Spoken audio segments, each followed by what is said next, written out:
नमस्कार, आप देख रहे हैं नमो न्यूज और मैं हूं आपका दोस्त गजेंद्र चौहान। आप सभी व्यूअर्स को आज मैं उस नदी पे चर्चा करना चाहता हूं जिसको कुछ लोग मिथक कहते हैं और कुछ लोग वास्तविक कहते हैं। और यही नहीं, सरकार के तमाम प्रयासों से उस नदी की खोजबीन भी की जा रही है और कहा यह जा रहा है कि ये नदी हरियाणा और राजस्थान से होकर बहती थी और आज से हजारों साल पहले बहती थी। तो हम उस नदी के बारे में जो हमें लगता है, ये मैं कोई वैज्ञानिक नहीं हूँ, लेकिन जो हम तथ्यों के आधार पर सुनते हैं उसमें ये कहा जाता है कि उस प्राचीन नदी का उद्गम हिमालय था। और हिमालय के क्षेत्र में, ये ठीक उसी क्षेत्र में है जहाँ मैं निवास करता हूँ, वो था हरकी-दुन ग्लेशियर या चांशिल पर्वत है। ये उसका उद्गम स्थल माना गया है। तो ठीक मैं हरकी-दुन ग्लेशियर से कुछ दूरी से ये जो मैं अपना जो प्रस्तुतिकरण कर रहा हूँ, ये ठीक उससे उससे थोड़ी सी दूरी पर ही है। तो जब हमने चर्चा की तो उसमें कहा गया है कि ऋग्वेद का रेफरेंस दे के कुछ विद्वानों से हमने सुना है इन्हीं वीडियो के माध्यम से कि ऋग्वेद में ये लिखा गया है कि ये जो प्राचीन नदी है, ये यमुना के पश्चिम में और सतलुज के पूर्व में स्थित है। तो जब हमने तथ्य देखे कि भाई यमुना के पश्चिम में और सतलुज के पूर्व में जो नदी बहती है वो तो आज भी बह रही है और हरकी-दुन ग्लेशियर और चांशिल पर्वत से ही उसका उद्गम हो रहा है। तो इसमें कोई दोहराई नहीं होनी चाहिए कि वो नदी जिसको हमारे क्षेत्र में टोंस नदी के नाम से जाना जाता है। और ये अरावली जब अरावली पर्वत श्रृंखला की ओर प्रवेश करती है तब ये यमुना नदी में डाक पत्थर के पास यमुना नदी में विलीन हो जाती है। तो इस तरह ये यमुना की सहायक नदी बन जाती है। लेकिन उसमें ये भी कहा गया, वैज्ञानिक ये कहते हैं कि हिमालय में नहीं, शिवालिक पर्वत श्रृंखला में भूगर्भीय परिवर्तन हुआ था, जिस कारण इस नदी का प्रवाह रुक गया था, यानी परिवर्तित हो गया था और जिस कारण जो सरस्वती नदी लुप्त हो गया। अब मैं बताऊं कि वो प्राचीन नदी निसंदेह सरस्वती नदी है जिसकी हम बात कर रहे हैं। और जो ये टोंस नदी का मैं दिखा रहा हूँ, जो वीडियो जो आप देखेंगे, इसका फ्लो, वाटर फ्लो भी बहुत ज़्यादा है और एक बड़ी नदी का जो ऐसा रूप होता है वो इसका स्वरूप है। और अगर ये मैदानी क्षेत्रों में प्रवेश करती है अलग से तो ये एक निसंदेह एक बड़ी नदी है। और यही हमारा ये मानना है कि यही प्राचीन सरस्वती नदी है, क्योंकि बहुत सारे विद्वानों का मत है कि भाई हिमालय से उद्गम था इसका और शिवालिक पर्वत श्रृंखला को होते हुए ये हरियाणा में प्रवेश, जो आज का हरियाणा है उसमें प्रवेश करती है और हरियाणा में ही इसका रूट मिल रहा है।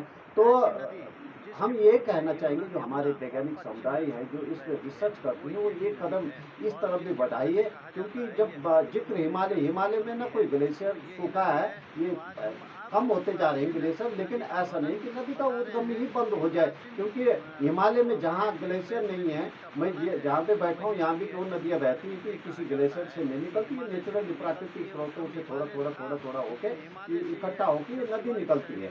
तो हमारा वैज्ञानिक समुदाय है, जो लोग, जो सरकारें सरस्वती नदी के उद्गम स्थल पे रिसर्च कर रही हैं, उस पर रुपये लगा रही हैं, उनसे हम अनुरोध करते हैं कि एक बार वो इस टोंस नदी का भी उसमें एक अध्ययन कर लें कि क्या पता यही वो नदी थी। क्योंकि अगर हिमालय है तो हिमालय से यमुना और सतलज के मध्य टोंस नदी ही निकलती है। ये दो रूपों में निकलती है, एक पावर नदी है, एक टोंस नदी, तो दोनों का संगम त्रिवेणी में होता है।